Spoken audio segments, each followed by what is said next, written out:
रात गहरी थी। गांव के बाहर एक पुराना पीपल का पेड़ खड़ा था, शांत, स्थिर, लेकिन लोगों की नजरों में रहस्यमय। हवा चलती तो उसकी पत्तियां सरसरातीं, जैसे कोई फुसफुसा रहा हो। उसी रास्ते से पहली बार शहर से पढ़कर लौटा एक लड़का गुजर रहा था। जैसे ही वो पेड़ के पास पहुंचा, उसे लगा जैसे कोई पीछे चल रहा है। उसने कदम तेज कर दिए। दिल की धड़कन बढ़ गई।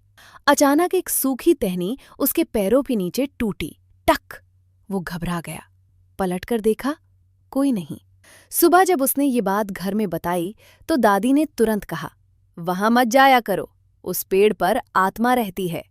लड़का चुप हो गया। उसने कुछ कहना चाहा, पर फिर रुक गया, क्योंकि ये सिर्फ दादी की बात नहीं थी, पूरे गांव की मान्यता थी। धीरे धीरे वो खुद भी उस रास्ते से जाने से डरने लगा। यहीं से एक बीज बोया गया, डर का बीज। इंसान जब किसी ऐसी चीज का सामना करता है जिसे वो समझ नहीं पाता, तो उसका दिमाग उसे कोई ना कोई अर्थ देने की कोशिश करता है। अंधेरे में हिलती हुई परछाई, अचानक आई आवाज या अनजानी घटना, दिमाग तुरंत कहता है, ये कुछ खास है, शायद खतरा है।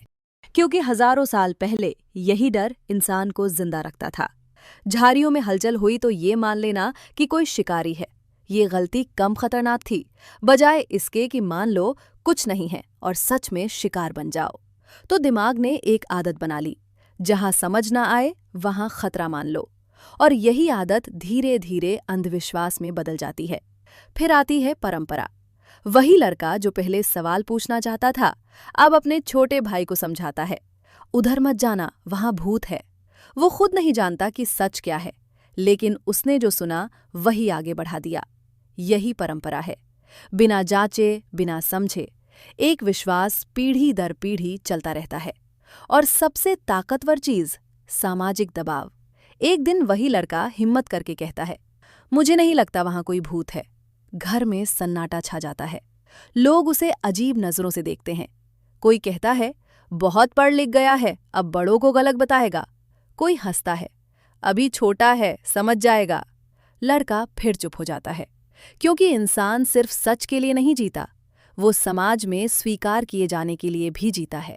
और जब सच बोलने से आपको अलग थलग किया जाए, तो अक्सर इंसान सच से ज्यादा सुरक्षा चुनता है। धीरे धीरे वो लड़का भी वही मानने लगता है जो सब मानते हैं। अब जब भी हवा चलती है और पत्तियां हिलती हैं, वो कहता है, देखा, कुछ तो है। लेकिन असल में वहां कुछ नहीं बदला था। पेड़ वही था, हवा वही थी, रात वही थी। बदला था तो सिर्फ उसका दिमाग। इंसान अंधविश्वासी पैदा नहीं होता, वो डर से सीखता है, परंपरा से अपनाता है और समाज के दबाव में उसे सच मान लेता है। और फिर एक दिन वही इंसान किसी और को डराता है, और ये सिलसिला चलता है। लेकिन कहीं ना कहीं हर इंसान के अंदर एक छोटा सा सवाल हमेशा जिंदा रहता है, क्या सच में वहां कुछ है? सुबह का समय था। वही लड़का अब बड़ा हो चुका था, शहर में पढ़ाई करके लौटा था, लेकिन उसके अंदर एक सवाल अब भी अधूरा था। वही पीपल का पेड़, वही रात, वही डर। इस बार उसने तय किया, भागेगा नहीं। उसने एक लालटेन उठाई और रात को अकेले उस रास्ते पर निकल पड़ा। हवा पहले की तरह ही चल रही थी, पत्तियां फिर वही आवाज कर रही थीं, लेकिन इस बार उसके कदम धीमे नहीं, स्थिर थे। दिल जरूर धड़क रहा था, लेकिन उसके अंदर एक और चीज भी थी, जिज्ञासा। वो पेड़ के पास पहुंचा, कुछ देर खड़ा रहा, फिर धीरे से बोला, अगर यहां कुछ है तो सामने आओ। कोई जवाब नहीं आया। थोड़ी देर बाद उसे ऊपर से कुछ गिरने की आवाज सुनाई दी। वो चौंका, लेकिन भागा नहीं। उसने लालटेन ऊपर उठाई। एक सूखी टहनी थी जो हवा से टूटकर गिरी थी। उसने पहली बार उस आवाज को डर नहीं, समझ के साथ देखा। अगले दिन वो फिर गया। इस बार उसने ध्यान से देखा। जब हवा तेज चलती है तभी पत्तियां ज्यादा हिलती हैं। जब हवा रुकती है तो सब शांत हो जाता है। उसने अपने मन में पूछा, क्या ये सच में कोई आत्मा है या सिर्फ हवा का असर? यही एक छोटा सा सवाल था, क्यों? और यहीं से कुछ बदलना शुरू हुआ। कुछ दिनों बाद उसने गांव के बच्चों को साथ ले जाकर वही जगह दिखाई। एक बच्चे ने डरते हुए पूछा, भैया, अगर भूत आ गया तो? वो मुस्कुराया और बोला, पहले ये बताओ, भूत आता क्यों है? बच्चा चुप हो गया। उसने कभी सोचा ही नहीं था कि क्यों भी पूछा जा सकता है। धीरे धीरे वो लड़का हर चीज में क्यों ढूंढने लगा। बारिश क्यों होती है, बीमारी क्यों होती है, सूरज हर दिन उगता क्यों है, और हर क्यों उसे एक नए जवाब तक ले जाता गया। गांव में एक दिन एक आदमी बीमार पड़ गया। लोग बोले, इस पर किसी बुरी शक्ति का साया है। पहले वाला लड़का शायद मान लेता, लेकिन अब उसने पूछा, अगर ये बुरी शक्ति है तो दवा देने से ठीक क्यों हो जाता है? कुछ लोग चुप हो गए, कुछ नाराज भी हुए, लेकिन सवाल हवा में तैर गया। यही सवाल, यही क्यों, धीरे धीरे डर की जड़ें हिलाने लगा, क्योंकि डर तब तक ही ताकतवर होता है जब तक उसे सवालों की रोशनी नहीं मिलती। एक दिन वही दादी जिन्होंने कहा था कि पेड़ पर आत्मा है, लड़के से बोली, तू कहता है वहां कुछ नहीं है, पर हमें तो हमेशा डर लगता है। लड़का उनके पास बैठ गया और बोला, डर लगना गलत नहीं है दादी, पर बिना जाने डरते रहना, ये हमें कमजोर बना देता है। दादी ने पहली बार चुपचाप उसकी बात सुनी। वक्त बीतता गया। अब उस रास्ते से लोग पहले की तरह डरकर नहीं, सामान्य होकर गुजरने लगे। पेड़ वही था, हवा वही थी, लेकिन अब वहां एक नई चीज थी, समझ। इंसान की सबसे बड़ी ताकत ये नहीं है कि वो सब कुछ जानता है, बल्कि ये है कि वो जानना चाहता है। और इस चाहत की शुरुआत होती है एक छोटे से शब्द से, क्यों। यही क्यों आग की खोज बनता है, यही क्यों दवा बनता है, और यही क्यों अंधेरे को रोशनी में बदल देता है। क्रांति हमेशा तलवार से नहीं होती, कभी कभी वो एक शांत सवाल से शुरू होती है। और जब एक इंसान सच में क्यों पूछना शुरू कर देता है, तो वो सिर्फ अपने डर को नहीं हराता, वो पूरी दुनिया को बदलने की शुरुआत कर देता है। गांव में अब लोग उस रास्ते से गुजरने लगे थे, लेकिन कहानियां पूरी तरह खत्म नहीं हुई थीं, बस उनका रूप बदल गया था। एक दिन खबर फैली, नदी के किनारे वाला कुआं अशुभ है, जो भी उसका पानी पीता है बीमार पड़ जाता है। लोगों ने तुरंत मान लिया। कुछ ने कहा वहां कोई बुरी शक्ति है, कुछ ने कहा पुराने समय से ऐसा ही होता आया है। वही लड़का जो अब सवाल पूछना सीख चुका था, चुपचाप उस कुएं के पास गया। उसने पानी को देखा, सूंघा, फिर एक लोटा भरकर घर ले आया। लोगों ने उसे रोका, पागल हो गया है क्या, मत छू उस पानी को। लेकिन इस बार वो रुका नहीं। घर आकर उसने उस पानी को एक साफ बर्तन में रखा। पास में उसने दूसरे कुएं का पानी भी रखा, जिसे लोग शुद्ध मानते थे। अगले दिन उसने देखा दोनों पानी में फर्क है, एक में हल्की बदबू थी, दूसरे में नहीं। उसने सोचा, अगर ये सच में अशुभ है तो इसका असर हर बार एक जैसा होना चाहिए। फिर उसने गांव के एक वैद्य से बात की। पता चला जिस कुएं के पास लोग बीमार पड़ते हैं उसके आसपास गंदगी है और पानी दूषित हो चुका है। अब उसके सामने दो रास्ते थे। पहला, वही पुरानी बात मान लेना, ये किसी अदृश्य शक्ति का काम है। दूसरा, जो उसने देखा, समझा और परखा, ये गंदा पानी है, इसलिए बीमारी फैल रही है। यहीं से एक फर्क साफ होने लगा। एक तरफ था विश्वास, जो बिना सवाल, बिना जांच बस मान लेने को कहता है। दूसरी तरफ था विज्ञान, जो कहता है पहले देखो, फिर परखो, फिर मानो। लड़के ने गांव वालों को समझाने की कोशिश की, अगर ये सच में कोई शक्ति है तो हम इसे साफ करके क्यों ठीक कर सकते हैं। लोगों ने पहले विरोध किया, लेकिन जब कुएं को साफ किया गया और बीमारियां कम होने लगीं, तो धीरे धीरे उनकी सोच बदलने लगी। वो लड़का अब समझ चुका था, विज्ञान कोई जादू नहीं है, ये एक तरीका है। एक तरीका जिसमें हर बात को 3 चीजों से परखा जाता है, देखना, जांचना और समझना। एक दिन एक छोटा बच्चा उसके पास आया और बोला, भैया क्या अब उस कुएं में भूत नहीं है? वो मुस्कुराया और बोला, अगर होता तो सफाई से क्यों भाग जाता? बच्चा हंस पड़ा। धीरे धीरे गांव में बदलाव आने लगा। लोग अब हर बात पर अंधविश्वास से नहीं बल्कि समझ से सोचने लगे। लेकिन फिर भी कुछ लोग थे जो कहते थे, हर चीज को विज्ञान से नहीं समझा जा सकता, कुछ बातें बस माननी पड़ती हैं। लड़का ये सुनकर चुप हो जाता था, क्योंकि वो जानता था हर इंसान एक ही समय पर नहीं बदलता। विज्ञान ये नहीं कहता कि सब कुछ अभी पता है, वो ये कहता है कि जो नहीं पता उसे जानने की कोशिश करेंगे, और यही उसे अलग बनाता है। आस्था कहती है सवाल मत पूछो, विश्वास रखो। विज्ञान कहता है सवाल पूछो और जवाब ढूंढो। उस दिन जब वो फिर उसी पीपल के पेड़ के नीचे बैठा था तो उसे एहसास हुआ, पहले वो हर चीज में रहस्य ढूंढता था, अब वो हर रहस्य में कारण ढूंढता है।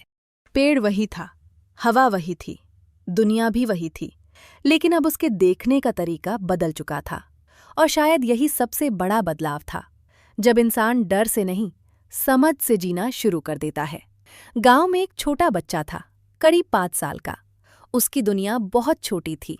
घर, आंगन, माँ की गोद और रात को सुनाई जाने वाली कहानियां।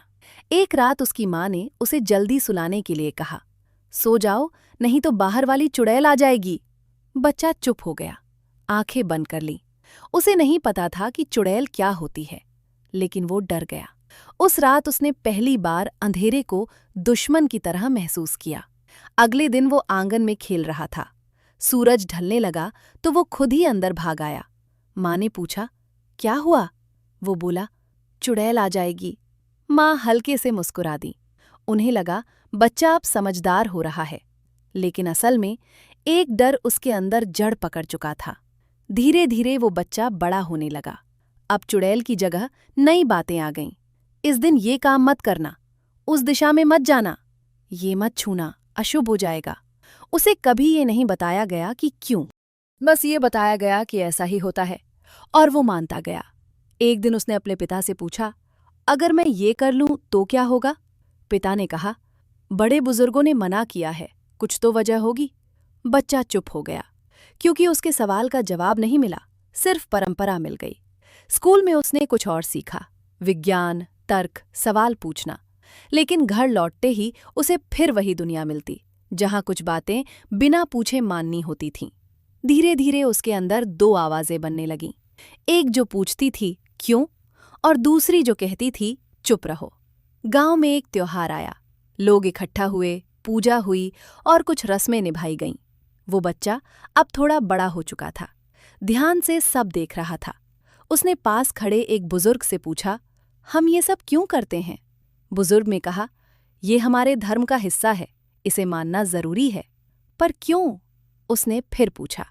बुजुर्ग ने इस बार थोड़ा सख्त होकर कहा, हर चीज का क्यों नहीं होता, कुछ बातें बस माननी पड़ती हैं। वो फिर चुप हो गया, क्योंकि अब ये सिर्फ एक सवाल नहीं था, ये समाज के खिलाफ खड़ा होने जैसा था। धीरे धीरे उसने वही करना शुरू कर दिया जो सब करते थे। वो भी छोटे बच्चों को वही कहानियां सुनाने लगा, सो जाओ, नहीं तो चुड़ैल आ जाएगी। उसे शायद याद भी नहीं रहा कि कभी वह खुद भी इसी बात से डरा था। यही अंधविश्वास का रास्ता है, ये अचानक नहीं बनता। ये बचपन की छोटी छोटी बातों से शुरू होता है, जहां डर सिखाया जाता है, बिना समझ के नियम दिए जाते हैं, और सवाल पूछने की आदत को धीरे धीरे दबा दिया जाता है। फिर समाज उसे मजबूत करता है। अगर आप मानते हैं तो आप अच्छे हैं, अगर आप सवाल करते हैं तो आप अजीब हैं। और इंसान अक्सर अजीब कहलाने से बचना चाहता है। धर्म, परंपरा और समाज, ये सभी अपने अपने तरीके से इंसान को एक ढांचे में ढालते हैं। इनमें बहुत सी अच्छी बातें भी होती हैं, लेकिन जब इनमें सवालों की जगह नहीं बचती तो वहीं से अंधविश्वास जन्म लेने लगता है। एक दिन वही बच्चा, अब एक जवान इंसान, अपने पुराने घर के आंगन में बैठा था। उसने देखा उसका छोटा भतीजा खेलते खेलते अंधेरे से डरकर अंदर भाग आया, और उसकी माँ ने वही कहा, चुप हो जाओ, नहीं तो। वो अचानक उठ खड़ा हुआ। उसने धीरे से बच्चे के पास जाकर कहा, डर मत, वहाँ कुछ नहीं है। बच्चे ने उसकी ओर देखा। सच? वो मुस्कुराया। चलो खुद जाकर देखते हैं, शायद यहीं से कुछ बदल सकता है, क्योंकि अंधविश्वास सिर्फ सिखाया नहीं जाता, उसे रोका भी जा सकता है। अगर कोई एक इंसान डर के बजाय सच दिखाने की हिम्मत करे। चमत्कार या भ्रम, मिरेकल की वैज्ञानिक व्याख्या। गांव में अचानक एक खबर आग की तरह फैल गई। मंदिर में मूर्ति ने दूध पी लिया।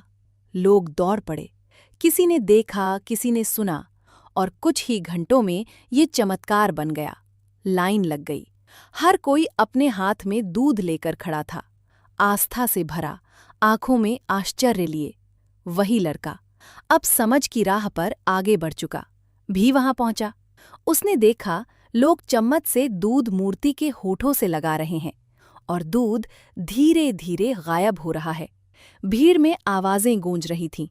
देखा, भगवान खुद पी रहे हैं। आज तो साक्षात चमत्कार हो रहा है। उसने कुछ देर चुपचाप देखा, फिर उसने पास खड़े एक आदमी से पूछा, क्या आपने नीचे देखा? आदमी बोला, क्या मतलब? वह झुका और मूर्ति के नीचे की सतह को ध्यान से देखने लगा। वहां दूध की हल्की सी नमी थी, जैसे कुछ नीचे बह रहा हो। उसने एक छोटा सा प्रयोग करने का सोचा। वह घर गया, एक पत्थर का टुकड़ा लाया और उसी तरह उस पर दूध डालकर देखने लगा। दूध धीरे धीरे गायब होने लगा, लेकिन इस बार उसने नीचे ध्यान दिया। दूध पत्थर की सतह से फैलकर नीचे की ओर बह रहा था और कुछ हिस्सा छोटे छोटे छिद्रों में समा रहा था। उसने महसूस किया, ये कोई जादू नहीं, ये तो सतह का गुण है, जहां तरल चीजें पत्थर के बारीक छिद्रों में खिंच जाती हैं। अगले दिन वह फिर मंदिर गया। भीड़ अब और बढ़ चुकी थी, आस्था और भी मजबूत हो गई थी। उसने धीरे से लोगों को समझाने की कोशिश की, ये दूध मूर्ति नहीं पी रही, ये पत्थर में समा रहा है और नीचे बह रहा है। कुछ लोग रुककर सुनने लगे, लेकिन कई लोग नाराज हो गए।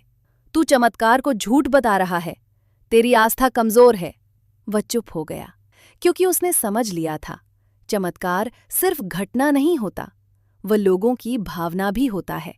असल में जब कोई ऐसी चीज होती है जिसे हम तुरंत समझ नहीं पाते, तो हमारा दिमाग उसे चमत्कार का नाम दे देता है, क्योंकि मुझे नहीं पता कहना मुश्किल होता है और ये चमत्कार है कहना आसान।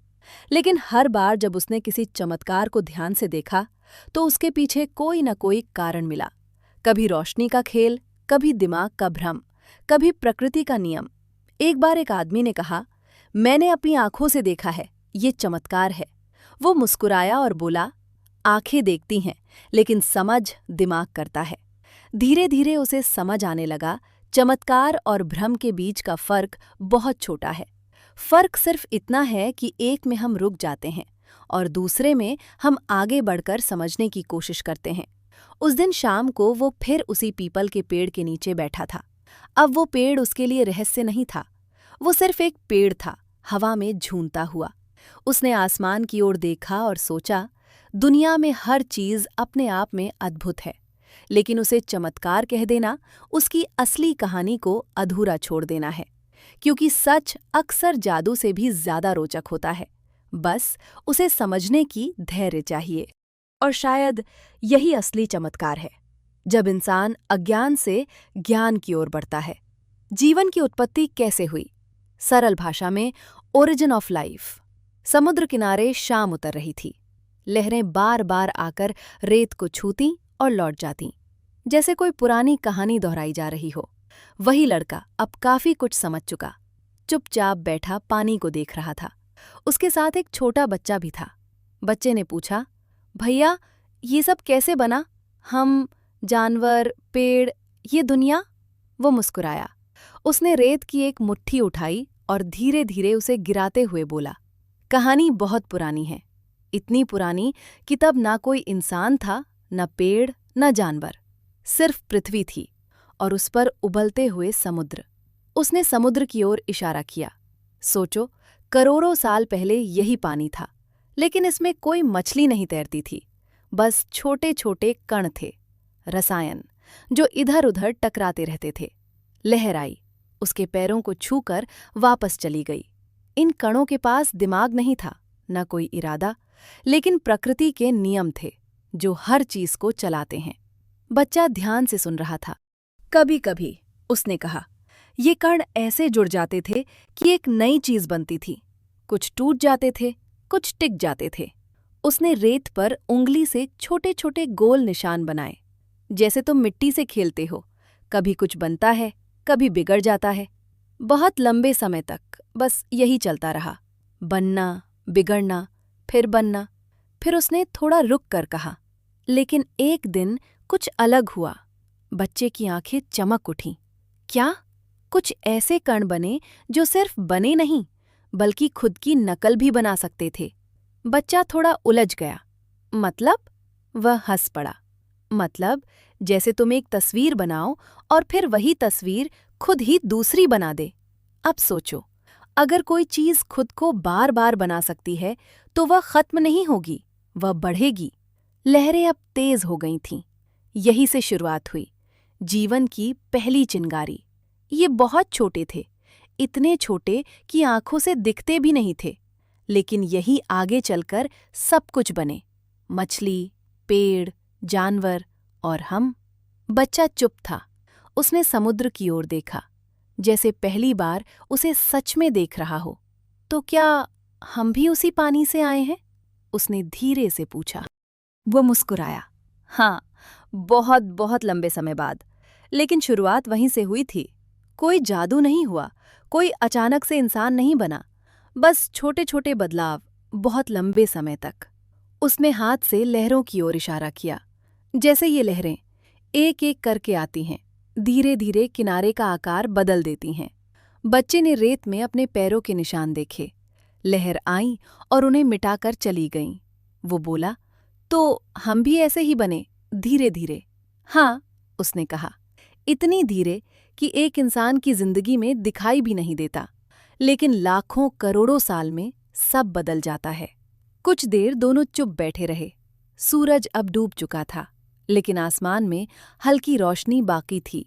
बच्चे ने आखिरी सवाल पूछा, भैया, ये सब किसमें शुरू किया?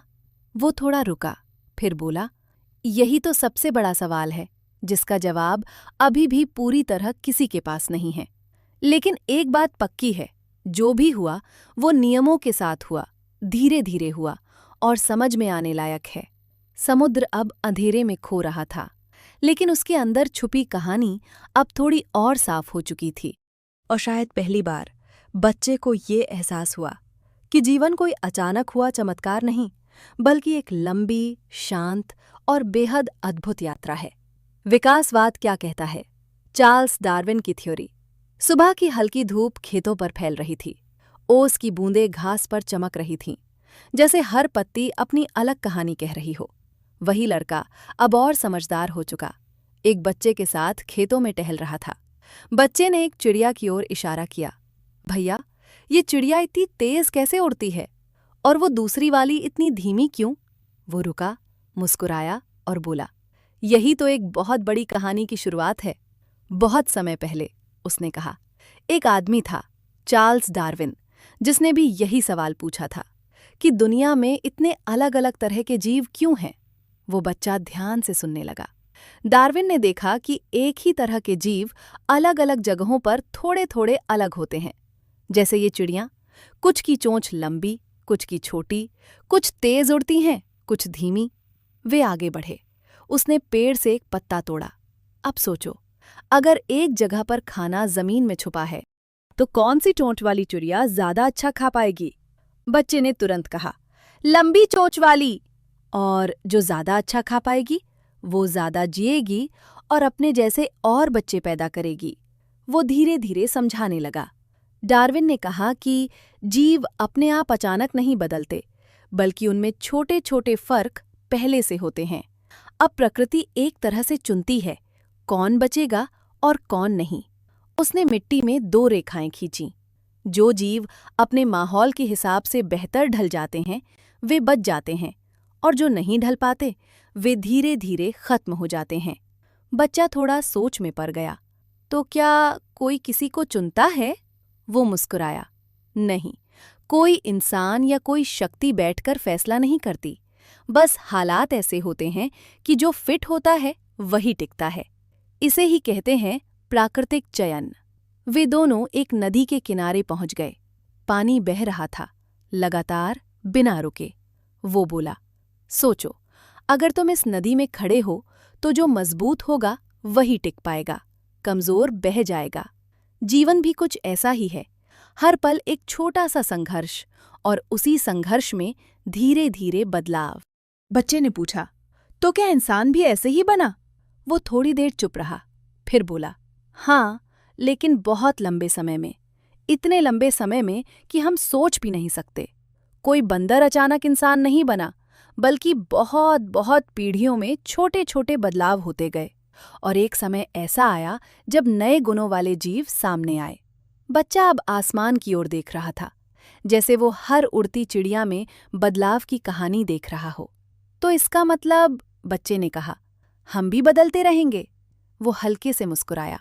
हाँ, अगर हालात बदलेंगे तो हम भी बदलेंगे। कुछ देर दोनों चुप रहे। हवा चल रही थी, पत्तियां हिल रही थीं, और हर तरफ जीवन अपने अपने तरीके से चल रहा था। वो धीरे से बोला, डार्विन ने सिर्फ इतना कहा था, जीवन स्थिर नहीं है, ये लगातार बदल रहा है।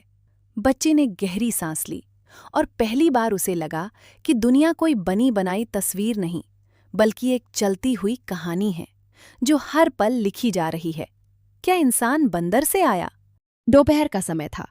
पेड़ की छांव में बैठा वही लड़का कुछ बच्चों को पढ़ा रहा था। तभी एक बच्चा हंसते हुए बोला, भैया, लोग कहते हैं कि इंसान बंदर से बना है, तो क्या हमारे दादाजी बंदर थे? बाकी बच्चे जोर से हंस पड़े। वो भी हल्के से मुस्कुराया, लेकिन इस बार उसने मजाक को वही रोक दिया। उसने पास की मिट्टी में उंगली से एक छोटा सा चित्र बनाना शुरू किया। चलो, एक कहानी सुनो, उसने कहा। मान लो, बहुत बहुत समय पहले एक बड़ा सा परिवार था। उस परिवार में कई भाई बहन थे। सब एक जैसे दिखते थे, लेकिन बिल्कुल एक जैसे नहीं। उसने मिट्टी में कई छोटे छोटे गोले बना दिए, सब जुड़े हुए। समय बीतता गया और ये सब अलग अलग जगहों पर रहने लगे। किसी ने जंगल चुना, किसी ने पहाड़, किसी ने खुला मैदान। अब हर जगह के हालात अलग थे। जंगल में रहने वालों को पेड़ों पर चढ़ना ज्यादा जरूरी था। मैदान में रहने वालों को सीधा चलना और दूर तक देखना जरूरी था। बच्चे ध्यान से सुन रहे थे। धीरे धीरे, बहुत लंबे समय में, जंगल में रहने वाले जीव पेड़ों पर चढ़ने में और माहिर हो गए, और मैदान में रहने वाले सीधे चलने में। उसने दो अलग अलग रेखाएं खींची, जो एक ही जगह से शुरू होकर अलग दिशाओं में जा रही थीं। अब देखो, ये दोनों एक ही जगह से शुरू हुए थे, लेकिन समय के साथ इतने बदल गए कि अब अलग दिखते हैं। बच्चे ने पूछा, तो कौन इंसान बना? वो बोला, मैदान में रहने वाली लाइन धीरे धीरे बदलती गई, और बहुत बहुत समय बाद इंसान जैसे जीव सामने आए। और जो जंगल में रहे, वे आज के बंदरों और चिंपैंजी जैसे दिखते हैं। एक बच्चा फिर बोला, तो क्या बंदर हमारे दादा हैं? वो हंसा, नहीं, बंदर हमारे दादा नहीं हैं, और हम बंदरों के बच्चे नहीं हैं। उसने फिर मिट्टी में चित्र दिखाया। हम और बंदर दोनों एक ही पुराने परिवार से आए हैं, लेकिन हम अलग अलग रास्तों पर चल पड़े। जैसे तुम और तुम्हारा चचेरा भाई, दोनों के दादा एक ही हैं, लेकिन तुम दोनों एक दूसरे के पिता नहीं हो। बच्चों के चेहरे पर समझ की चमक आ गई। लोग जब कहते हैं कि इंसान बंदर से आया है, तो वे असल में इस पूरी कहानी को छोटा करके बोल देते हैं, जिससे गलतफहमी हो जाती है। असल बात यह है, हम और बंदर दोनों के बहुत पुराने पूर्वज एक जैसे थे, लेकिन हम अलग अलग दिशाओं में बदलते गए। बच्चा अब चुप था। उसने पेड़ पर बैठे एक बंदर को देखा, फिर अपने हाथों को देखा। तो हम उससे जुड़े हैं, लेकिन वही नहीं है? उसने धीरे से पूछा। वो मुस्कुराया, बिल्कुल, जुड़े हुए हैं, लेकिन अलग हैं। हवा चल रही थी। पेड़ पर बैठा बंदर शाखा से शाखा पर कूद रहा था, और नीचे बैठा इंसान उसे देख रहा था। दोनों के बीच एक अदृश्य रिश्ता था, बहुत पुराना, बहुत गहरा। लेकिन कहानी सीधी नहीं थी। वो कई रास्तों से होकर गुजरी थी, और शायद पहली बार बच्चों को ये समझ आया कि सच अक्सर उतना सरल नहीं होता जितना हम उसे बना देते हैं। हमारा दिमाग हमें धोखा क्यों देता है? शाम ढल रही थी। आसमान में बादल थे, और दूर कहीं बिजली चमकी। वही लड़का अब जीवन को समझने की कोशिश में और गहराई तक उतर चुका। अपने घर के बाहर बैठा था। तभी एक छोटा बच्चा दौड़ता हुआ आया, थोड़ा घबराया हुआ। भैया, मैंने आसमान में अजीब सा चेहरा देखा, बादलों में, जैसे कोई देख रहा हो। वो मुस्कुराया, लेकिन उसने बच्चे की बात को हल्के में नहीं लिया। उसने आसमान की ओर देखा। बादल सच में अलग अलग आकार बना रहे थे, कहीं घोड़े जैसा, कहीं किसी चेहरे जैसा। वो धीरे से बोला, तुम्हें चेहरा क्यों दिखा? ये ज्यादा दिलचस्प है। वो बच्चे को लेकर आंगन में बैठ गया और मिट्टी पर कुछ बिंदु बना दिए, बेतरतीब, बिना किसी आकार के। बताओ, इसमें क्या दिख रहा है? बच्चा कुछ देर देखता रहा, फिर बोला, ये तो जैसे कोई जानवर है और ये उसकी आंखें हैं। वो हल्के से हंसा। देखा, ये सिर्फ बिंदु हैं, लेकिन तुम्हारा दिमाग इनमें भी एक कहानी ढूंढ रहा है। हमारा दिमाग ऐसा ही है, उसने समझाया। वो खाली चीजों में भी पैटर्न ढूंढता है, मतलब ढूंढता है, क्योंकि उसे अनजानी चीजें पसंद नहीं। बहुत पहले जब इंसान जंगलों में रहता था तो ये आदत उसे बचाती थी। उसने पास की झाड़ियों की ओर इशारा किया। अगर वहां हलचल हुई और तुमने सोचा कि ये सिर्फ हवा है, लेकिन असल में वो कोई शिकारी निकला, तो बच्चा तुरंत बोला, तो मैं मारा जाऊंगा। और अगर तुमने हर बार ये मान लिया कि वहां कुछ खतरा है, भले ही 10 में से 9 बार वो हवा ही क्यों ना हो, बच्चा बोला, तो मैं बच जाऊंगा। बस, उसने कहा, यही वजह है कि हमारा दिमाग हर जगह पैटर्न और खतरा ढूंढता है। ये हमें बचाने के लिए बना है। लेकिन अब समस्या ये है, वो थोड़ा रुका। आज के समय में वही आदत हमें गलत चीजों पर विश्वास करने लगती है। बच्चे ने पूछा, कैसे? वो बोला, मान लो तुमने एक दिन कुछ खास किया और उसी दिन तुम्हें कोई अच्छी खबर मिल गई। फिर तुम सोचते हो, ये अच्छा हुआ क्योंकि मैंने वो काम किया। लेकिन क्या सच में ऐसा था, या ये सिर्फ एक संयोग था? बच्चा थोड़ा सोच में पड़ गया। हमारा दिमाग हर घटना को जोड़ने की कोशिश करता है, चाहे उनका कोई संबंध हो या नहीं। जैसे उसने कहा, अगर कोई कहे कि मैंने ये ताबीज़ पहना और मेरी समस्या ठीक हो गई, तो दिमाग तुरंत मान लेता है कि ताबीज़ ने काम किया।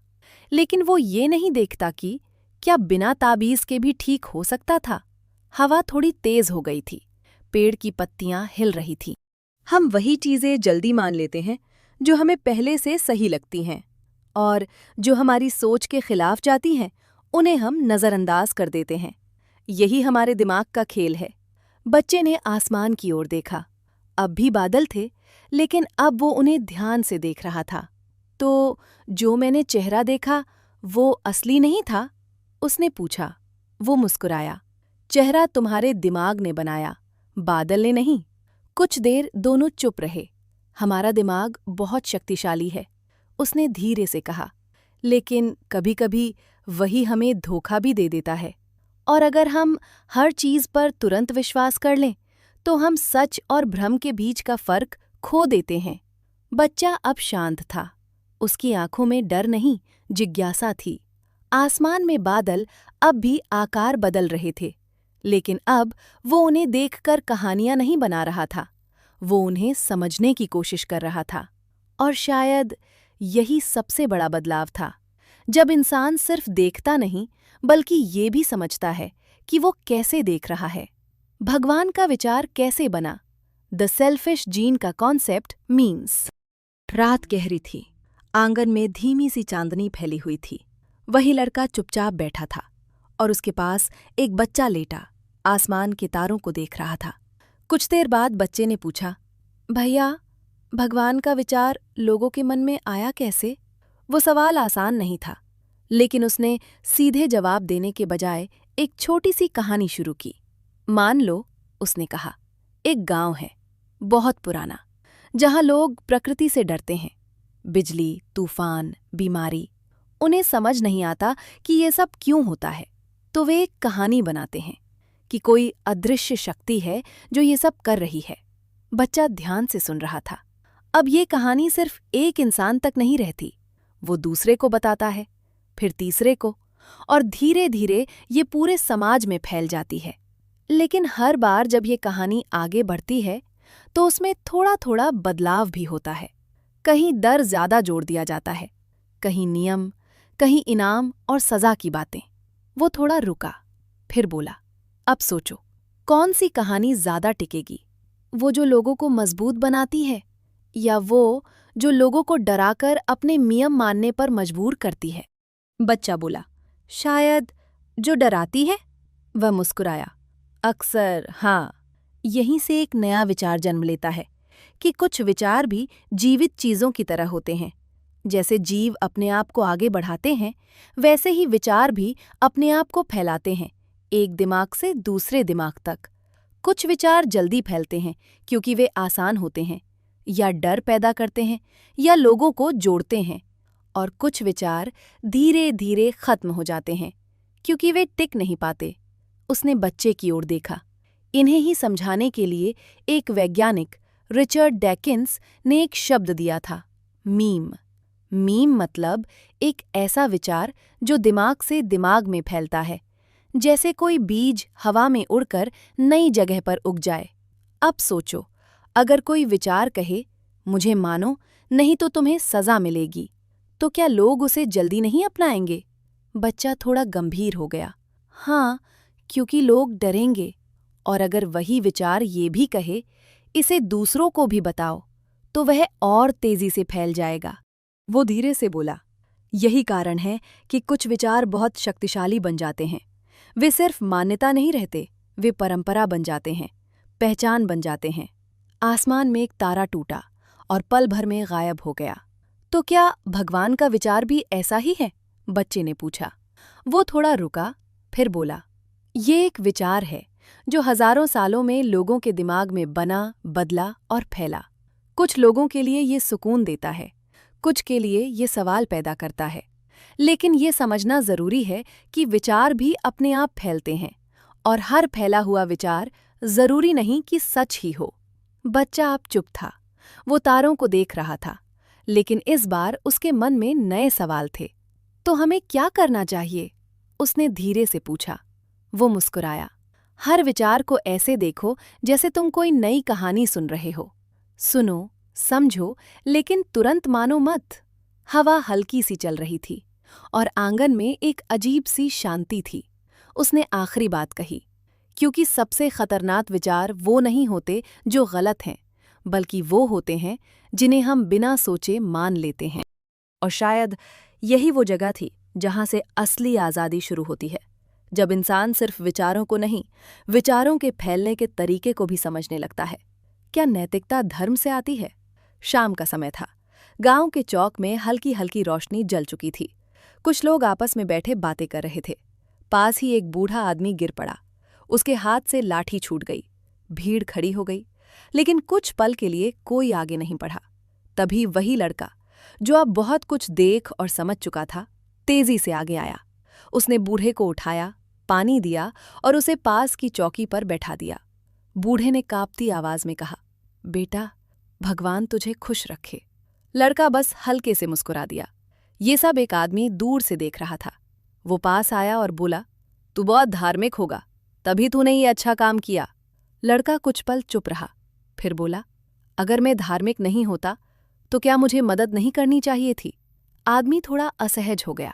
नहीं, मेरा मतलब, अच्छे काम तो धर्म ही सिखाता है।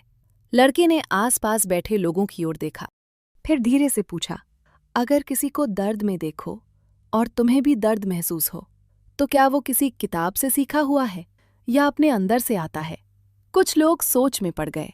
पास में खड़ा एक बच्चा बोला, जब कोई रोता है तो मुझे भी बुरा लगता है।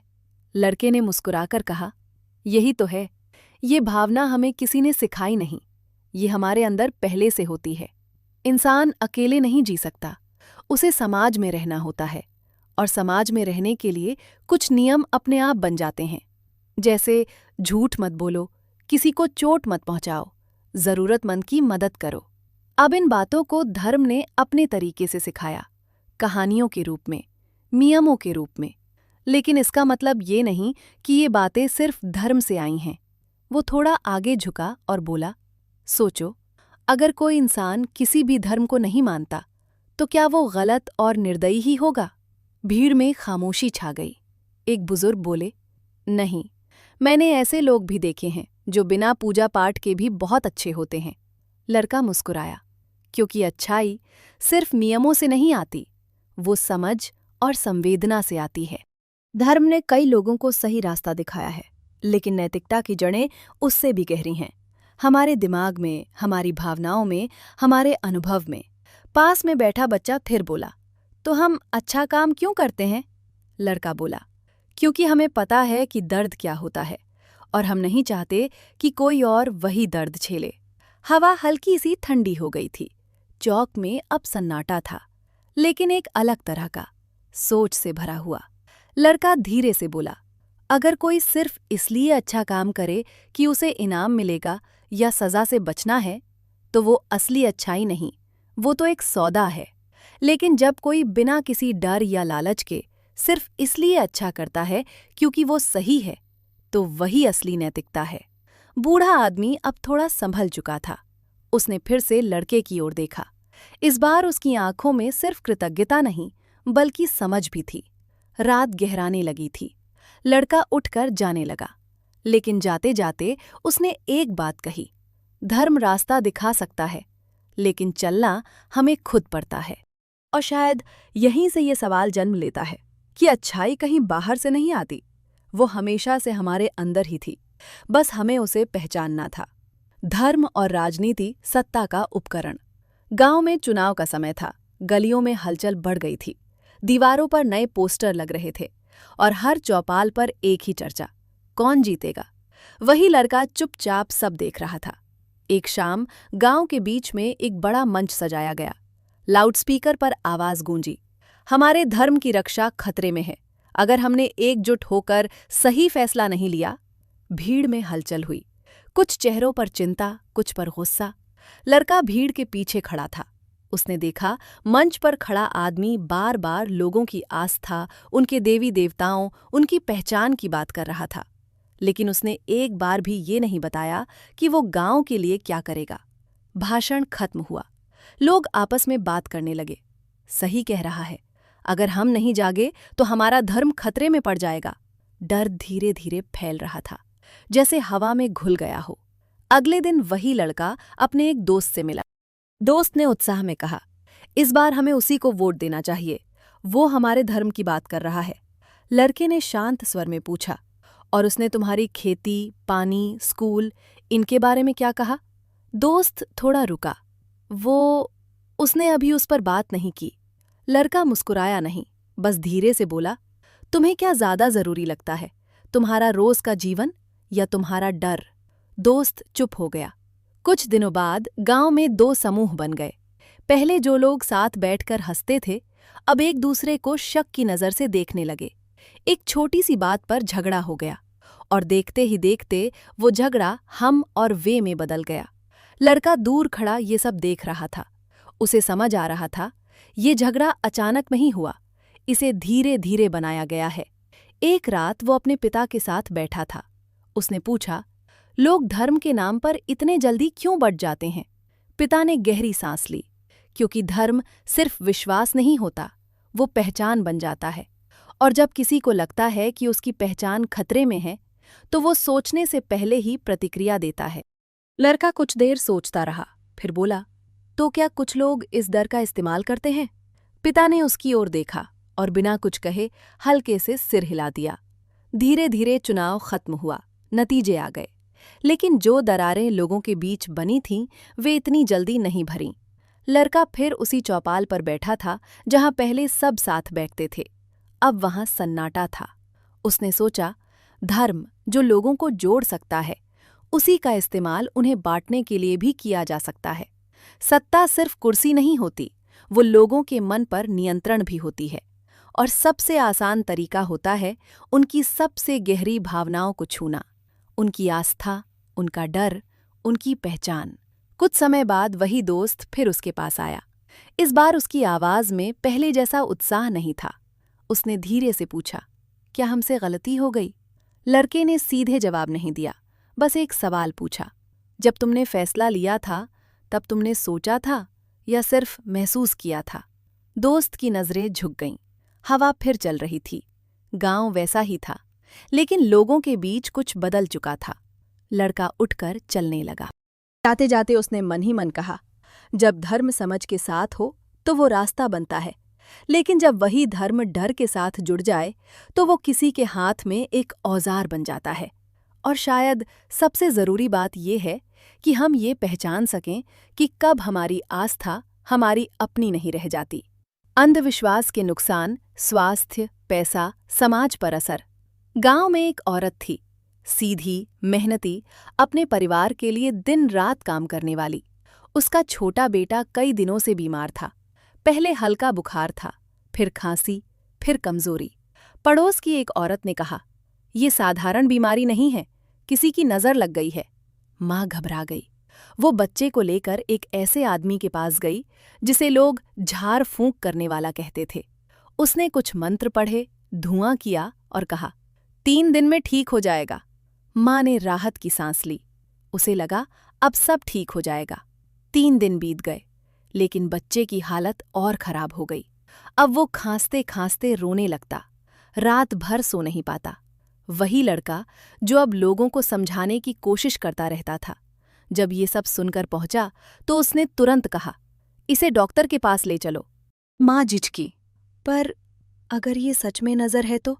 वो शांत स्वर में बोला, अगर नज़र है तो दवा से क्यों नहीं ठीक होगा, और अगर बीमारी है तो झाड़ फूंक से क्यों ठीक होगा। आखिरकार वो मान गई। शहर के अस्पताल में डॉक्टर ने जांच की और कहा, इसे संक्रमण है, समय पर इलाज हो जाता तो जल्दी ठीक हो जाता। कुछ दिन दवा चली और बच्चा धीरे धीरे ठीक होने लगा। माँ की आंखों में खुशी थी, लेकिन कहीं न कहीं एक पछतावा भी कि अगर पहले ही सही कदम उठाया होता। ये सिर्फ एक कहानी नहीं थी। गांव में ऐसे कई किस्से थे। कहीं कोई दवा छोड़कर ताबीज़ पर भरोसा कर रहा था, कहीं कोई इलाज के बजाय चमत्कार की उम्मीद में समय गंवा रहा था। लेकिन नुकसान सिर्फ स्वास्थ्य तक सीमित नहीं था। एक किसान था, मेहनती, लेकिन पिछले कुछ सालों से उसकी फसल खराब हो रही थी। किसी ने उसे कहा, तेरे खेत पर अशुभ असर है, पूजा करवा, सब ठीक हो जाएगा। उसमें अपनी बचत निकाल दी। पूजा हुई, अनुष्ठान हुआ, लेकिन अगली फसल फिर खराब हो गई। इस बार वो और टूट गया, पैसा भी गया और उम्मीद भी। वही लड़का उससे मिलने गया। बस फर्क इतना है, क्या हम डर के साथ फैसला लेते हैं या समझ के साथ। शाम ढल रही थी। गांव में फिर वही हलचल थी, वही लोग, वही रास्ते, लेकिन कहीं कहीं अब नए सवाल भी थे। और शायद यही सबसे ज़रूरी शुरुआत थी, क्योंकि जब इंसान सवाल पूछना शुरू करता है तो नुकसान की कहानी धीरे धीरे बदलकर समझ की कहानी बन सकती है। गांव में एक नया आदमी आया था। वो ना तो मंदिर जाता था, ना किसी पूजा में दिखता था, ना ही किसी धार्मिक चर्चा में हिस्सा लेता था। लोग उसे थोड़ी हैरानी से देखते थे, कुछ लोग उसे अजीब भी कहते थे। लेकिन एक बात सबने नोटिस की, वो हमेशा दूसरों की मदद करता था। किसी का बैल बीमार हो जाए तो वो दवा लेकर पहुंच जाता, किसी के घर में दिक्कत हो तो चुपचाप हाथ बटा देता, और अगर किसी बच्चे को पढ़ाई में परेशानी हो तो उसे बैठाकर समझाता। एक दिन वही लड़का उसके पास गया। कुछ देर दोनों चुप बैठे रहे। फिर लड़के ने पूछा, तुम मंदिर नहीं जाते, पूजा नहीं करते, फिर भी तुम इतने अच्छे काम करते हो, क्यों? वो आदमी हल्के से मुस्कुराया, क्योंकि मुझे लगता है कि ये सही है। लड़का बोला, लेकिन लोग कहते हैं कि अच्छाई धर्म से आती है। वो आदमी धीरे से बोला, अगर मैं किसी की मदद इसलिए करूं कि मुझे स्वर्ग मिलेगा, या इसलिए कि मुझे सजा से डर लगता है, तो क्या वो सच्ची मदद होगी? लड़का चुप हो गया। मैं किसी की मदद इसलिए करता हूं, वो आगे बोला, क्योंकि मैं समझता हूं कि दर्द क्या होता है, और मैं नहीं चाहता कि कोई और वही महसूस करे। हवा हल्की सी चल रही थी। पास में कुछ बच्चे खेल रहे थे, हंसते हुए, बिना किसी चिंता के। मैं दुनिया को जैसे है वैसे समझने की कोशिश करता हूं, उसने कहा। बीमारी हो तो दवा ढूंढता हूं, समस्या हो तो कारण समझता हूं, और जहां तक अच्छाई की बात है, वो मेरे अंदर से आती है, किसी डर या नियम से नहीं। लड़के ने पूछा, तो क्या धर्म जरूरी नहीं है?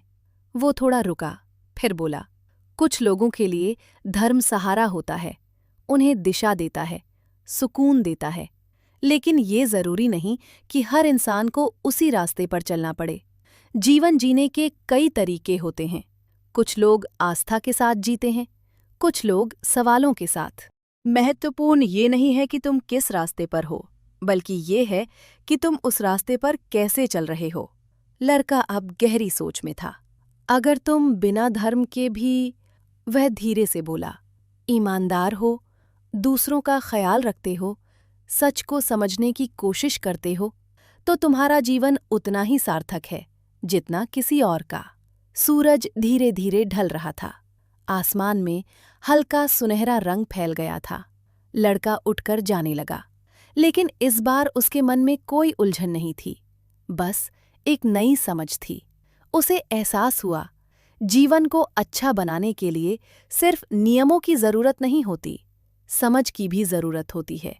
और शायद इंसान की असली पहचान उसके विश्वास से नहीं, बल्कि उसके व्यवहार से बनती है। गांव वही था, लोग वही थे, लेकिन अब एक नई बात धीरे धीरे फैल रही थी कि अच्छा इंसान बनने के लिए जरूरी नहीं कि रास्ता एक ही हो। विज्ञान ने क्या दिया? मेडिकल, टेक्नोलॉजी, जीवन स्तर। सुबह का समय था। गांव में हल्की ठंडक थी। सूरज धीरे धीरे उग रहा था। वही लड़का अब अपने पुराने घर की छत पर खड़ा था और दूर तक फैले खेतों को देख रहा था। तभी उसका छोटा साथी भागता हुआ आया। भैया चलो, शहर चलते हैं, वहां सब कुछ अलग है। वो मुस्कुराया। चलो, आज तुम्हें कुछ दिखाता हूं। दोनों बस में बैठे और शहर की ओर निकल पड़े। रास्ते में बच्चा खिड़की से बाहर देख रहा था। पेड़, खेत, लोग, सब पीछे छूटते जा रहा। वे शहर पहुंचे। सबसे पहले वो उसे एक अस्पताल लेकर गया। अंदर लोग थे, कुछ बीमार, कुछ ठीक होते हुए। डॉक्टर मशीनों से जांच कर रहे थे, दवाइयां दी जा रही थीं। बच्चा थोड़ा घबरा गया। यहाँ लोग ठीक कैसे होते हैं? वो बोला, क्योंकि अब हम सिर्फ अंदाजा नहीं लगाते, हम शरीर को समझते हैं। पहले लोग बीमारी को समझ नहीं पाते थे, कभी उसे नज़र कहते थे, कभी साया। लेकिन अब हम जानते हैं, बीमारी के पीछे कारण होते हैं, छोटे छोटे जीव या शरीर के अंदर की गड़बड़ी। बच्चे ने देखा, एक आदमी जो कुछ दिन पहले बहुत बीमार था, अब मुस्कुरा रहा था। ये सब कैसे हुआ? उसने पूछा। दवा, इलाज और समझ, वो बोला। फिर वे आगे बढ़े। इस बार वो उसे एक बड़े कमरे में ले गया, जहां बहुत सारे लोग कंप्यूटर पर काम कर रहे थे। स्क्रीन पर दुनिया भर की जानकारी थी। कहीं से बात हो रही थी, कहीं कुछ नया बनाया जा रहा था। ये क्या है? बच्चे ने पूछा। ये वो दुनिया है, उसने कहा, जहां दूरी मायने नहीं रखती। अब हम एक जगह बैठकर पूरी दुनिया से जुड़ सकते हैं, सीख सकते हैं, सिखा सकते हैं। बच्चा हैरान था। मतलब हम यहाँ बैठकर किसी दूर के इंसान से बात कर सकते हैं? वो हंसा। हाँ, और यही नहीं, हम ज्ञान को भी तेजी से बांट सकते हैं। फिर वे सड़क पर निकले। गाड़ियां दौड़ रही थीं, बिजली हर जगह थी, लोग अपने अपने काम में व्यस्त थे। ये सब हमेशा से ऐसा था? बच्चे ने पूछा। वो धीरे से बोला, नहीं, ये सब धीरे धीरे बना है। हर खोज, हर प्रयोग, हर छोटी सफलता के साथ। विज्ञान ने हमें सिर्फ मशीनें नहीं दी, इसने हमें बेहतर जीवन दिया है। अब हम ज्यादा समय तक जीते हैं, बीमारियों से लड़ सकते हैं और अपने जीवन को आसान बना सकते हैं।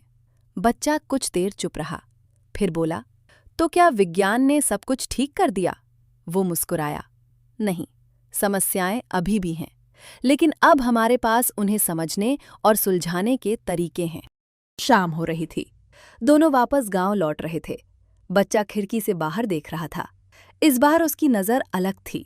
भैया, उसने धीरे से कहा, विज्ञान ने हमें सिर्फ चीज़ें नहीं दी, इसने हमें सोचने का तरीका दिया है ना? वो मुस्कुराया। हाँ, यही सबसे बड़ी बात है। गांव फिर सामने था, वही रास्ते, वही लोग। लेकिन अब बच्चे की आंखों में एक नई चमक थी। उसे अब सिर्फ दुनिया नहीं दिख रही थी, वो समझ रहा था कि ये दुनिया कैसे काम करती है। और शायद यही असली बदलाव है, जब इंसान सिर्फ जीता नहीं बल्कि समझ कर जीता है। क्यों अभी भी अंधविश्वास है? शिक्षा की कमी और इमोशनल कंफर्ट। रात का समय था। गांव में बिजली चली गई थी। चारों तरफ अंधेरा था, बस कुछ घरों में दिए जल रहे थे। हवा में हल्की ठंडक थी और दूर कहीं कुत्तों के भौंकने की आवाज आ रही थी। वही लड़का आंगन में बैठा था। तभी एक बच्चा उसके पास आकर चुपचाप बैठ गया। कुछ देर बाद उसने धीरे से पूछा, भैया, अब तो लोग पढ़ लिख रहे हैं, डॉक्टर हैं, मोबाइल हैं, फिर भी लोग अंधविश्वास क्यों मानते हैं? लड़के ने तुरंत जवाब नहीं दिया।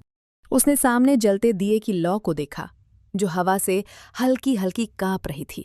फिर बोला, क्योंकि इंसान सिर्फ दिमाग से नहीं, दिल से भी जीता है। बच्चा ध्यान से सुन रहा था। मान लो, उसने कहा, तुम बहुत डर गए हो, तुम्हें लग रहा है कि कुछ गलत होने वाला है। ऐसे में अगर कोई तुम्हें समझाने लगे, कारण बताए, तर्क दे, और दूसरी तरफ कोई बस इतना कह दे, सब ठीक हो जाएगा, मैं हूं ना, तो तुम्हें कौन सी बात जल्दी सुकून देगी?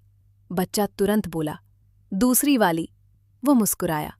यही कारण है, अंधविश्वास अक्सर हमें तुरंत सुकून देता है, चाहे वो सच हो या नहीं।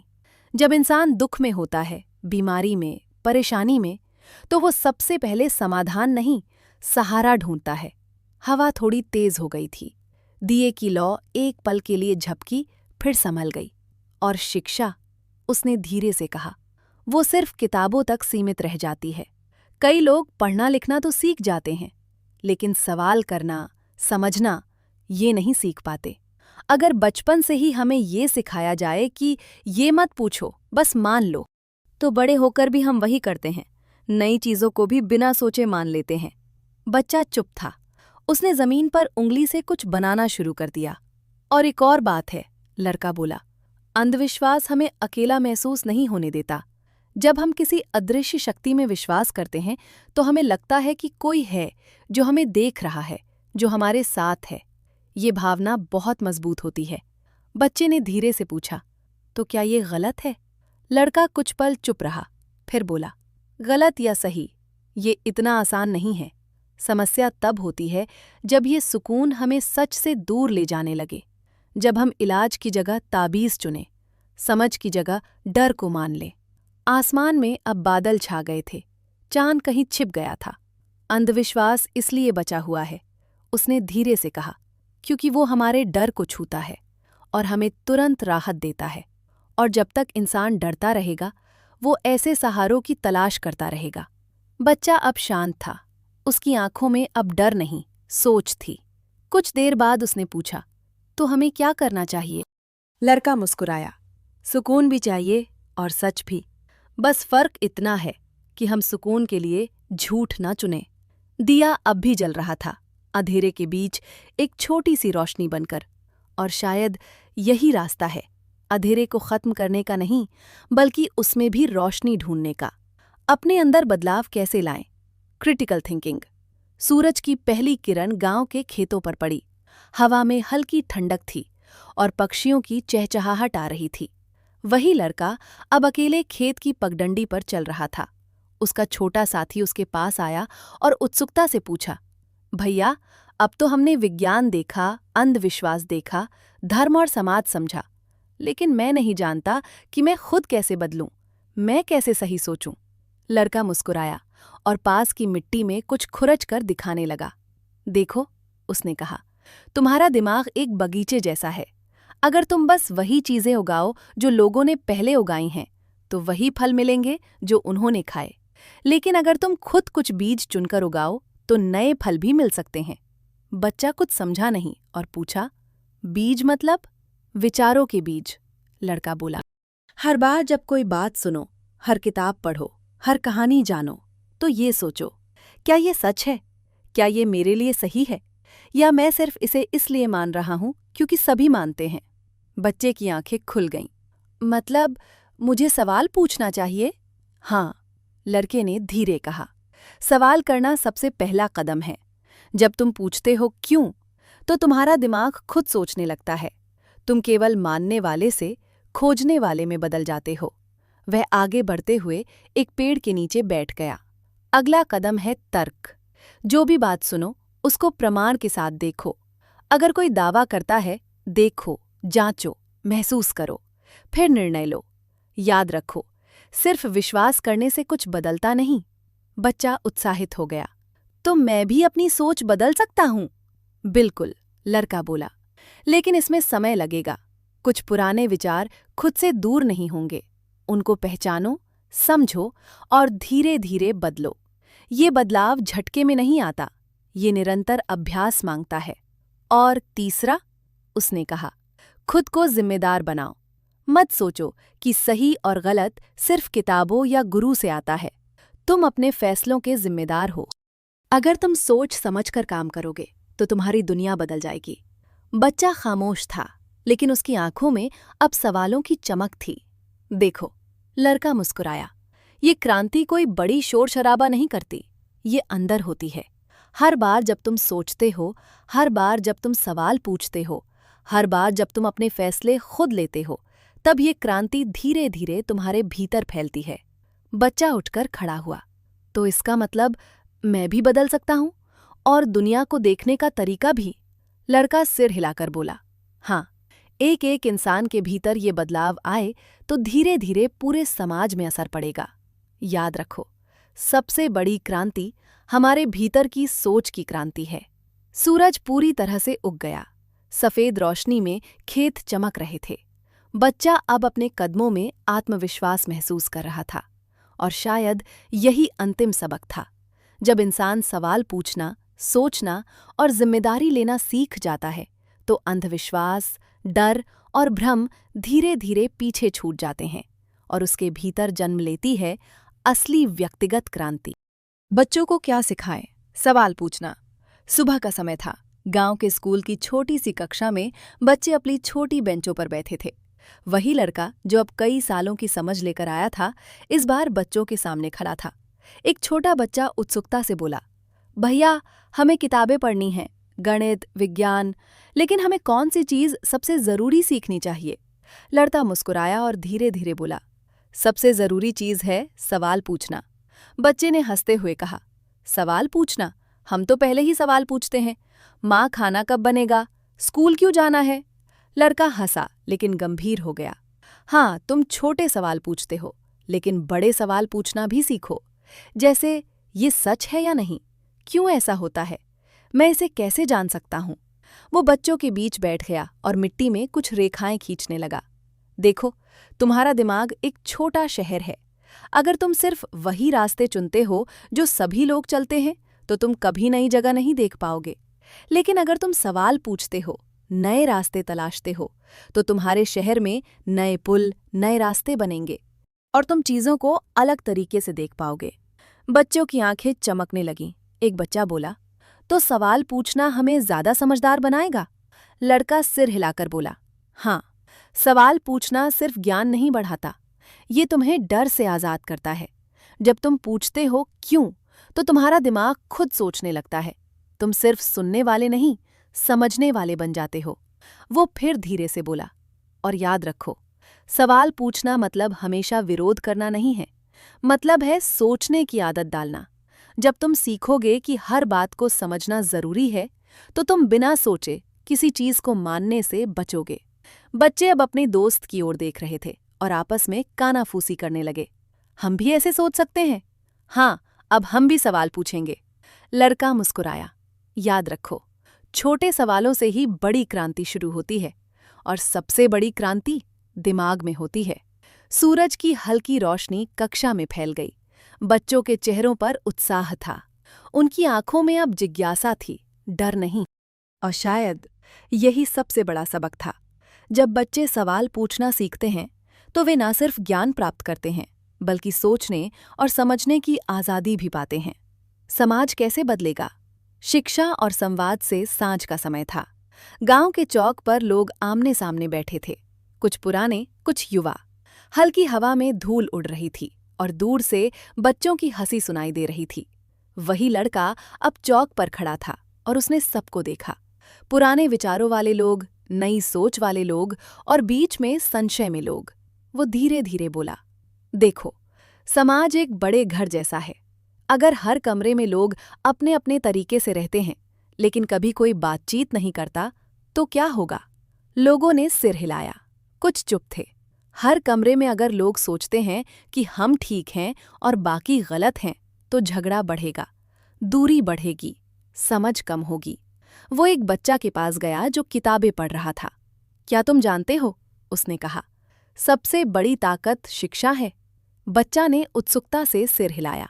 शिक्षा केवल किताबों में नहीं है, लड़का आगे बोला, ये समझने की क्षमता है। सवाल पूछना सीखना, सोचने की आदत डालना, प्रमाण पर भरोसा करना, यही वो बीज है जो समाज में बदलाव लाता है। वो फिर गांव के बुजुर्गों की ओर मुड़ा। और संवाद, ये सबसे बड़ी डोर है। जब हम एक दूसरे की बात सुनते हैं, जब हम समझने की कोशिश करते हैं, तो डर, अंधविश्वास और गलतफहमियां धीरे धीरे कम होती हैं। कुछ लोग झुक कर सुन रहे थे। एक बुजुर्ग बोला, लेकिन लोग इतने जल्दी नहीं बदलते। पुराने डर, पुराने विचार। लड़का मुस्कुराया। हाँ, बदलाव तुरंत नहीं आता, लेकिन हर सवाल, हर चर्चा, हर बातचीत धीरे धीरे बीज बोती है। और जब ये बीज बड़े होते हैं तो नए विचार, नई समझ समाज में फैलती है। वो पास में खड़े कुछ युवाओं की ओर देखता है। याद रखो, युवा सोच समाज को बदलने का सबसे तेज रास्ता है। लेकिन बिना संवाद के शिक्षा अधूरी है। आप एक दूसरे के अनुभव सुनो, सवाल पूछो, समझो, तभी असली बदलाव संभव है। धीरे धीरे शाम गहरी होने लगी। लोग अब अपने अपने घर लौट रहे थे, लेकिन अब उनके मन में कुछ नए सवाल थे, कुछ नई सोच। वो बच्चे की ओर मुड़ा और बोला, समाज तभी बदलता है जब लोग खुद सोचते हैं, खुद सवाल पूछते हैं और अपने अनुभवों को साझा करते हैं। बच्चा उत्साहित था, तो हम भी कुछ बदल सकते हैं? लड़का मुस्कुराया। हाँ, हर छोटे कदम से, हर सवाल, हर चर्चा, हर सही निर्णय धीरे धीरे पूरे समाज को बदल देता है। और शायद यही सबसे बड़ी सीख थी। जब शिक्षा और संवाद साथ आते हैं तो समाज सिर्फ बदलाव नहीं देखता, वो खुद बदलना शुरू कर देता है। अंतिम संदेश: सवाल करो, समझो और सच को अपनाओ। सूरज धीरे धीरे ढल रहा था। गांव के आसमान में सुनहरी लकीरें फैल रही थीं। वही लड़का अब गांव की छोटी सी पहाड़ी पर खड़ा था। नीचे खेत, घर, लोग सब शांत थे। हवा में हल्की ठंडक थी और दूर से बच्चों की हंसी सुनाई दे रही थी। वो गहरी सांस लेकर बोला, देखो, हमने बहुत कुछ सीखा। विज्ञान, धर्म, समाज, अंधविश्वास, सब कुछ। लेकिन सबसे बड़ी चीज यही है, सवाल पूछना। जब तुम हर चीज को बिना सोचे मान लेते हो तो तुम अपने आप को और अपने समाज को अंधेरे में छोड़ देते हो। लेकिन अगर तुम पूछो क्यों, सुनो, समझो और फिर निर्णय लो, तो तुम्हारा दिमाग जागता है, तुम्हारी सोच स्वतंत्र होती है, तुम्हारा जीवन सच की ओर बढ़ता है। वो नीचे खेतों में चल रहे लोगों की ओर देखता है, जो काम कर रहे हैं, हंस रहे हैं, सीख रहे हैं और मुस्कुराता है। याद रखो, वो आगे बोलता है, सिर्फ ज्ञान होना ही पर्याप्त नहीं है। उस ज्ञान को समझना, उसके पीछे के कारण जानना जरूरी है। सत्य वही है जो प्रमाण और तर्क के साथ खड़ा हो। वो अपनी छोटी सी किताब खोलता है और कहता है, तो अंत में सीख यही है, सवाल करो, समझो और सच को अपनाओ। बच्चे, युवा, बूढ़े सब उसके चारों ओर खड़े थे। कुछ हंस रहे थे, कुछ सोच रहे थे, लेकिन हर एक के मन में अब एक छोटी सी रोशनी थी, विचारों की रोशनी। और वो लड़का धीरे धीरे गांव की ओर लौटता है। पीछे पीछे बच्चे, युवा और बुजुर्ग सब अपने मन में नए सवाल लिए। सूरज पूरी तरह से ढल चुका था, रात का अंधेरा था, लेकिन उस अंधेरे में अब डर नहीं, बल्कि समझ की रोशनी थी। यही है अंतिम संदेश। जब इंसान सवाल पूछना, समझना और सच अपनाना सीख लेता है, तो अंधविश्वास, भ्रम और डर पीछे छूट जाते हैं और उसके जीवन में जन्म लेती है सच्ची आज़ादी। याद रखो, डर और अंधविश्वास हमेशा हमारे चारों ओर होंगे, लेकिन अगर हम अपने दिमाग और दिल की आवाज़ सुने तो कोई भी भ्रम हमें रोक नहीं सकता। हर सवाल, हर खोज, हर सही कदम छोटा लग सकता है, लेकिन ये बदलाव की शुरुआत है। वो मुस्कुराया और बोला, तो अब तुम्हारा काम है सिर्फ सुनना नहीं, समझना, सवाल पूछना और सच को अपनाना। और हाँ, अगर ये यात्रा तुम्हें पसंद आई तो अपने दोस्तों और परिवार के साथ साझा करो। उनके साथ ये सोच बांटो, ताकि और लोग भी अंधविश्वास से आज़ाद हो सकें।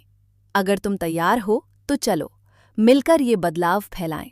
हर सवाल, हर चर्चा, हर सही कदम एक नई सोच की शुरुआत है। तो वीडियो लाइक करो, शेयर करो और रेडियो पाठशाला को सब्सक्राइब करना ना भूलो। रेडियो पाठशाला पर हम फिर मिलेंगे नई सोच और नई कहानियों के साथ। सिर्फ सुनो नहीं, समझो और अपनाओ।